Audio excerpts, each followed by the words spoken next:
So the next thing you should be look for, of course, is shadows.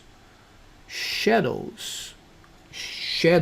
You're photographing with artificial light, you should be looking at your shadows.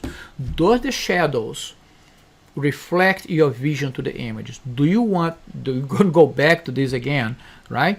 If you know what you want, if you walk into the photo shoot and know, okay, I want hard lights today, I want soft light for this, I want this type of lighting, that type of lighting. If you have that in your head already, you know you have to go back to the camera and look for, is this, am I throwing hard light here? Is that what I want to do? Is that the type of lighting that I want to do? Okay, so that's why it's important for you to look at the shadows when you're looking at the image. So we have actually two things now to look for. Okay, one is highlights, right? You take the picture and you look at the back of the camera, you look for the highlights. Is it blown out? Do I have a hot spot on the person? Okay, and the second one are the shadows.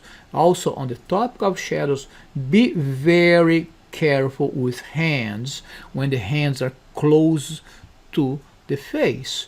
If I have a light coming from this side here, right, and if I'm posing like something like this, the light's going to hit my hand and it's going to cast a shadow on my face.